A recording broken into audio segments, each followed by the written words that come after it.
Vamos começar o programa de hoje falando justamente do Furacão.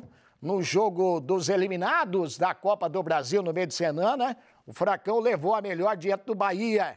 A equipe comandada pelo técnico Wesley Carvalho fez o placar ainda no primeiro tempo e não tomou sustos. Veja aí como foi. Marcelo Ortiz, Irapitã Costa, que jogão na arena, hein? Você que narrou o jogo, Marcelo Ortiz. Não, o Anderson Luiz que narrou o jogo hoje, né? Isso, o Anderson Luiz. Mas é interessante, gol do Vitor Roque.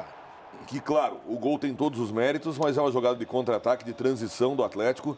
Até então o Bahia começou e estava muito bem no jogo. Né? O jogo começa equilibrado, né? Mas o Atlético consegue explorar muito bem aquele corredor da direita ali. Parecia assim, né? Toca no Kelvin, que o cruzamento vem e vai dar confusão. Porque foi assim, né? O primeiro gol foi assim, o segundo gol foi dessa forma também, né? A bola tocada no Kelvin, cruzamento, e aí o Eric sobe mais que todo mundo para marcar o segundo gol. Então, ficou um jogo tranquilo, um jogo, a partir do primeiro gol, um jogo totalmente sob o controle do Atlético. É verdade. E o Eric, vamos falar, né? Tá jogando muito futebol e precisava desse gol, Osmar, porque apesar de jogar muito, fica uma marca, fica uma mácula, né, para o torcedor e para ele, especialmente, para o Kelvin. A gente percebeu isso na saída do jogo contra o Flamengo, né, Irapitã, que ele ficou realmente muito chateado, porque ele é um garoto que se doa, que tem jogado muito e que foi uma infelicidade. Para mim, ali até um pouco de falta de comunicação, sabe? O Bento é um baita de um goleiro, só que essa é a hora que a experiência tem que falar mais alto e dizer pro cara que não tem ninguém atrás dele, deixa. Pois é. Porque, claro, ninguém cabeceia imaginando fazer um gol contra. Só que não havia necessidade nem do cabeceio, porque não tinha ninguém atrás dele. Só que ele tá de costas, tá de frente para a bola, não tem como saber. Não tem como Se saber. alguém avisa, deixa a bola passar, o goleiro pega ou o Fernandinho mesmo ia tirar. Então, ali foi uma falha que, apesar de um gol contra o Osmar, teve, eu diria assim, um pouco uma falha coletiva. Apesar, claro, da falha maior ser quem faz o gol. E ele merecia realmente um gol de volta para definitivamente mostrar que é esse baita jogador que vai continuar realmente jogando muito. E claro, né, Osmar? A gente fala sobre isso também no momento em que o Vidal tá aí e já se apresentou para a torcida hoje, né? Foi bem, não? Ele entra numa reta final pouco, ali, né? Mas entrou mais solto, né? Não sendo um jogador muito de contenção, não. Sendo um jogador de liberdade para a criação. E o Atlético, no segundo tempo, teve o jogo praticamente todo a seu feitio, né? Poderia ter feito o terceiro. Ele podia ter feito muito mais. Ele entrou no lugar do Vitor Bueno. Sim.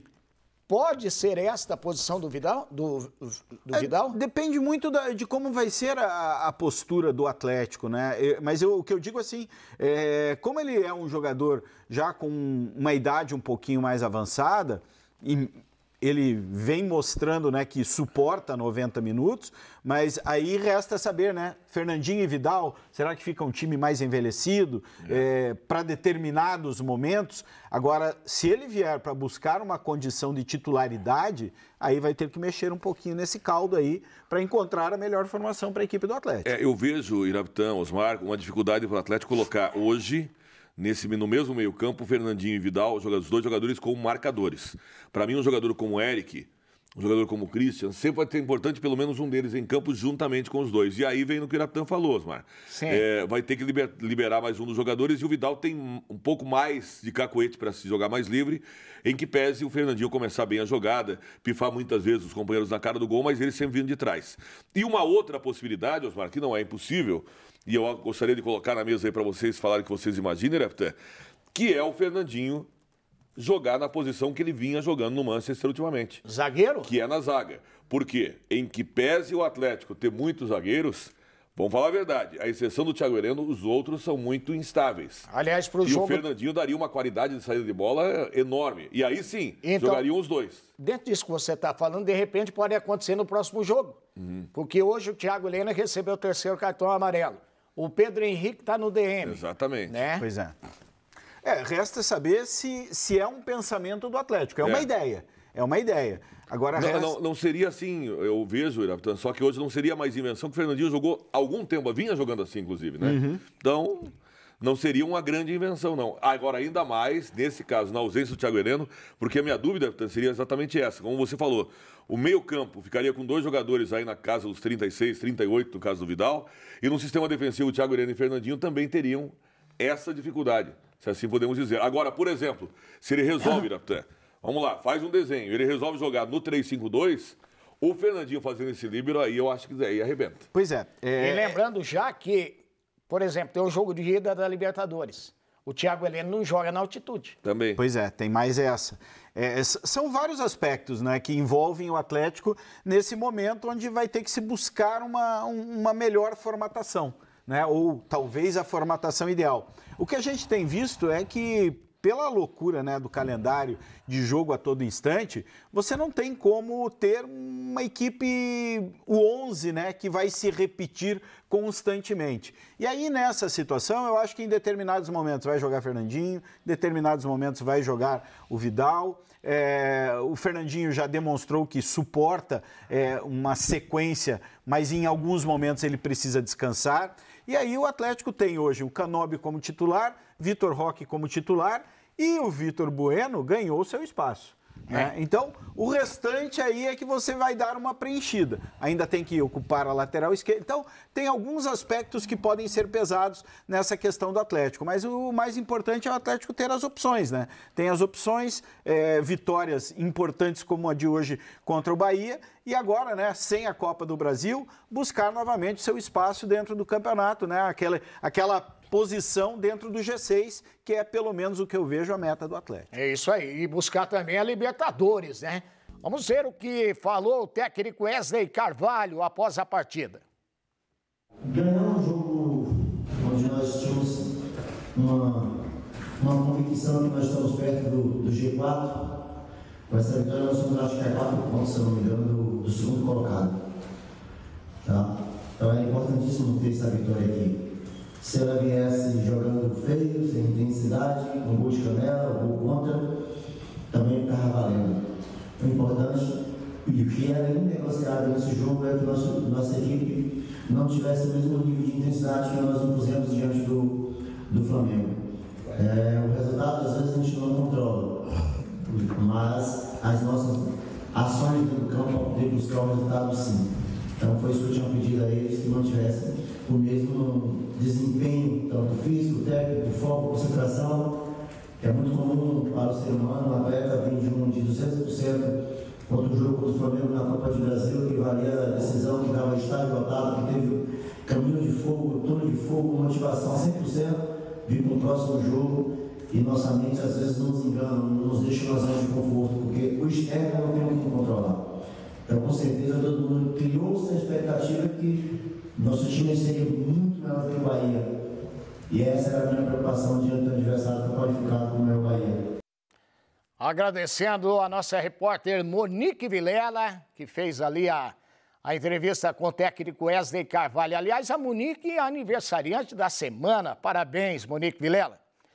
E o Wesley Carvalho, ele foi pro 8º jogo dele hoje, né? O 8º jogo. Isso. Vai completar um mês aí à frente do Furacão. E assim, fica, né, claro, a marca pela eliminação na Copa do Brasil, mas mais uma vez o Atlético foi eliminado pelo Flamengo, que tem sido o grande algoz, né, da equipe do Atlético nesse passado recente. E uma campanha segura dentro do Campeonato Brasileiro, e como disse o Wesley, né, se ele está a 2 pontos do Palmeiras, que é o 6º, ele também está a 2 pontos do São Paulo, que é o 4º colocado. Né? Porque está todo mundo embolado ali na frente. Então, agora é uma questão de retomar. E a tabela do Atlético, nessa reta final de primeiro turno, é uma tabela bem interessante. Ele vai enfrentar o Vasco, vai enfrentar o Cruzeiro, vai enfrentar o Cuiabá e o Santos. Né? Então, são equipes, assim, o Cruzeiro meio de tabela e o restante da parte de baixo. Então, o Atlético... Aliás, o Santos, vou falar aqui, o Santos só está na posição que está porque tinha que estar 3 pontos a menos.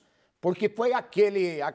Pelo menos 2 pontos a menos porque teve o pênalti inventado contra o Goiás. Tanto é que o árbitro foi afastado. Sim, Bruno Arleu.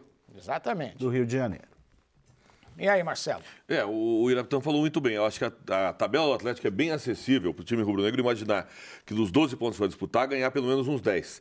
E aí, conseguindo fazer isso, vira o turno brigando pelo G6, que é, no primeiro momento, o que o Atlético precisa. E aí, Osmar, o trabalho do Wesley, se a gente for lembrar, contra o Flamengo, ficou aquela marca 2-0, acho que até ficou... Não é muito elástico, é verdade, mas o normal seria 1-0.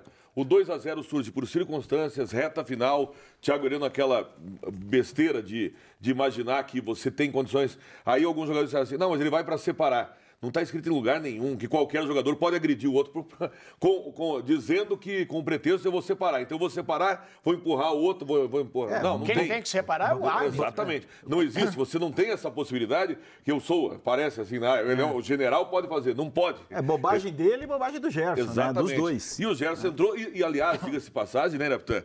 É bobagem dos dois que foram expulsos. Por quê? Porque quem começou foi o Gabigol. Eles não tinham nada a ver com a história. Só que o Thiago Heleno toma a frente. Aí o Gerson, que também é grandão, vai pra cima, empurra e deixa pra lá e tal, e vai um pouco o outro. E assim, daí o árbitro poderia ter contemporizado. Mas o Braulio não quis correr esse risco. Também... Ele viu a confusão e falou, ó, fora os dois, tchau, um abraço, e ali não vejo, segue o jogo. E não tem como culpar o árbitro por expulsão. Só que o que acontece, Osmar? Logo depois acontece a jogada pro Gabigol, na posição que estaria o Thiago Heleno, o Gabigol faz o segundo gol. Por que eu falo isso? Porque o normal seria 1-0. E perder por 1-0 pro Flamengo, seja em qualquer circunstância, é perfeitamente admissível. Então, eu acho que o Atlético está certo, mas principalmente está certo em deixar o técnico como interino. Que daí a pressão não é tão grande. E outra, se acontecer a mudança, você continua com um profissional que, se não for agora, em algum momento vai poder treinar o time com uma sequência maior. Concordo com você, porque eu já vi treinador ser efetivado, perder 3 jogos aí mandando embora e perde um emprego, inclusive.